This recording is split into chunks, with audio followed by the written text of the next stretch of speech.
whatever that was, whatever button that was, that was, It was a blockage. yeah, it was a It was blockage. a blockage. It Yeah, was very good. physical and spiritual, I guess. Very good.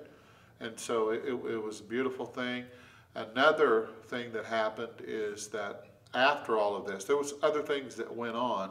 It was like I was having a life review, because I felt like that there was so much fear.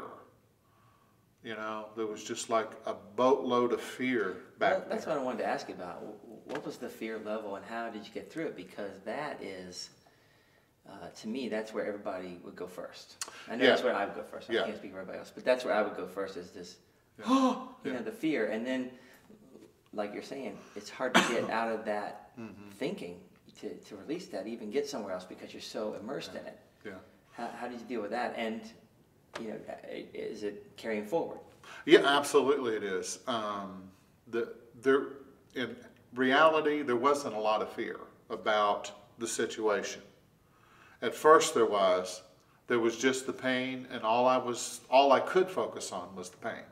It was so intense that I was just, you know, when I was sitting on the couch before we went to the hospital, I just sat there like that, and all I could think about was the pain. And people, my family, were talking to me, and I really couldn't talk to them, you know, because I was so focused on that. And I really didn't feel the fear, you know, as much until I was on the table, and I realized that there was a lot of fear, that collective fear, you know, that I bought into, the collective agreements. The collective consciousess. The basically, collective the consciousness. race consciousness. Absolutely, Yeah, okay. the race consciousness that believes that, you know, we have to live, life is about survival, you know, and it's not about survival. You know, survival is the old paradigm. It's the old way of thinking. The new way of thinking is to be a co-creator, you know, and that is what we're here to learn how to do. But in order to do that in a positive way, we have to begin to let go of the fear. And I felt like that this was a real deep healing for me on that fearful level of just the human consciousness, you know, not just my own, but it was like all of the stuff from parents and grandparents, and, you know, down through time, you know, all of the bad experiences, you know, I felt like it was just being washed away. You bought in the things you bought into. Absolutely. I was told once, and I think I mentioned this to you, but that we go through this stuff, you know, this negative, what we think are negative experiences, because we have to be a different person to move to a bigger life. We have to be bigger. Yeah, I would totally agree. You feel like that's part of what you just went through? Because, yes. Because you did just release a lot of stuff, Yes. which is going to certainly allow you to expand. One of the things that hit me was there was a part of me that did not want to be here. Really? There was a part of me that didn't want to be here, and that was not fully accepting. Now, most of me wanted to be here. Yeah. You know, I wanted to be here, but there was a part of me that said, no, it's too painful to be here. It hurts too much. They will kill you if you are here. The persecution. And you disagree with what they say. Well, you know, let's take that a bit further, because the first thing that jumps into mind is there something inside you, and that little bit is why you don't take as good a care of your body, or whatever that is.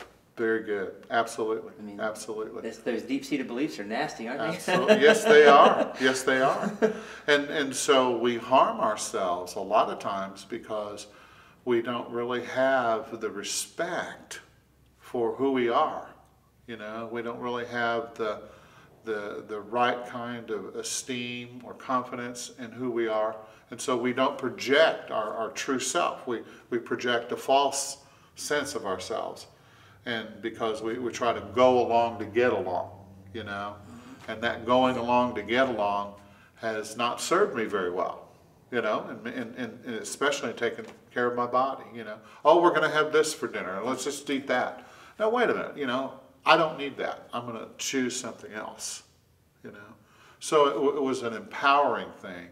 And I've noticed that now since that August 22nd, you know, I haven't drank any coffee, you know, any caffeine. I haven't used any of that kind of thing.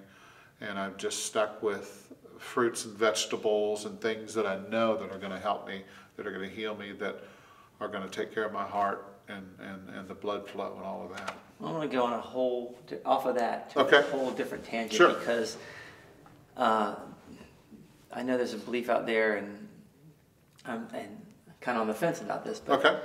yeah, those things are good for your body, and I totally believe in those. And I know that when you nourish your body properly and give it the right resources, it really works very Right. well.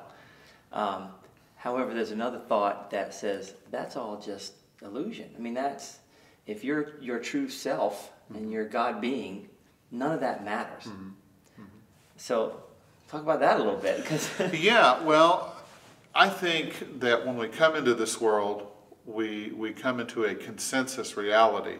There are certain things that we agree to when we come here to play in this field of experience.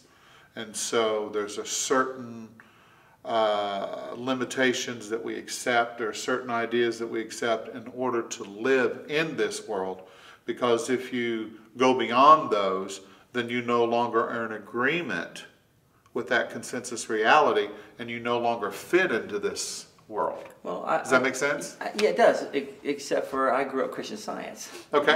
My Yes. grandmother, and I've seen some of the most unbelievable things. To people, they would just go, "Are you kidding me? That can't be true." Right. Miraculous, Right. absolute Absolutely. miraculous healings and body shifts and teeth moving and things like that overnight. Sure. So to me, that's not really living in this consensus Right. reality. Right, and I believe, don't get me wrong, I absolutely believe in that. When I was growing up, we would see all kinds of miracles, things where one day I was holding a person's two legs and was just praying for the person, and one was shorter about that much than the other one. And I felt it shift in my hand, and then when the person stood up, their balance was perfect. So I've experienced those things, and I believe in those things. And I believe that in Jesus' day, I believe that Jesus actually did those miracles. Absolutely. That they talk about. And I think the reason he was able to do that was because in that particular reality at that time, they had nothing else. It was, they didn't have anything else, and so it was. I wouldn't say easier, but it was a different paradigm. The paradigm we live in now is a very scientific paradigm, very medically oriented paradigm, and so now people believe more in the doctor, more in medical science and science in general than they do in spontaneous remissions and things like that. Prove it to me kind of Right. world, yeah. Right. Yeah. And there is kind of an agreed on consensus about that. But what I've discovered is that I believe that technology and science and spirituality and belief are kind of merging right now, and they're kind of coming together in a profound way. And so, as I was laying on the table talking to the doctors, we were joking around too afterwards. And I said, wouldn't it be great if like on Star Trek, you had a tricorder and you could just scan it over my body and just get the blood flowing like it's supposed to? And the doctor said, well, we're working on that. Sure. I mean, that's out there, Well, if you can dream it, somebody can Absolutely. dream it, So. Absolutely. So what I think, or what I feel like, is that, yeah, I believe in miracles, and I wanted a miracle, but my miracle came in that way. Yours came in a different way. I mean, yours was, first of all, there's a doctor who knew what he was doing. Right. Getting there on time, all that Right, stuff. right. But also this whole release thing. Yeah. That is a totally different than what you're expecting. That's the whole thing is, Yeah. you don't get to dictate how you get them. Exactly. That's what, it's a tough lesson to learn, but it seems to be working out. It So how are you feeling now? I'm feeling much, much better. And there was, another procedure that I had to have after that, and where they had to open up another artery, and I just, could not believe. And this is interesting. I was dreaming a few weeks ago. I had this dream where I was running from this big guy, okay, who was after me. And so in the dream, I was walking around, downtown and looking around and trying to stay away from this big guy who was after me. And so finally, I got tired and I went home and went to bed in the dream. And in the dream, an alarm clock went off really loud. And it rang, it was like a Zen clock, okay, if you've ever heard the clang of a Zen clock. And it went off, I didn't count it exactly, but 14 or 15 times. And so when I woke up, my heart was racing, and I didn't know why. And so something told me not to run from this, but to go ahead and go to the hospital and get it checked out. So I did. And the doctors, did another procedure. But what was interesting is I was in the hospital for between 14 and 15 hours that day. And so it was like, it was meant, that was part of my healing process. And so I'm kind of seeing it as a gradual working out of things. On the physical level, we're dealing with, arteries and veins and blood and heart and all of that. But on a spiritual level, I'm dealing with, beliefs and ideas and concepts that need to be changed, need to be healed.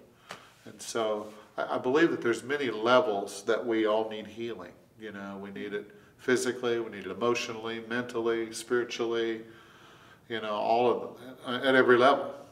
So does that make sense to you? Absolutely, and it sounds like this is something that is going to turn out to be something you'll be real thankful for, the whole experience. Absolutely. Even though it doesn't seem like it. I did read in a book one time this quote, and it just grabbed my attention. Just reading away, whoa, what was that? And it was that it's all God, just in different stages of manifestation. Right. So you don't know what this is going to be. Right.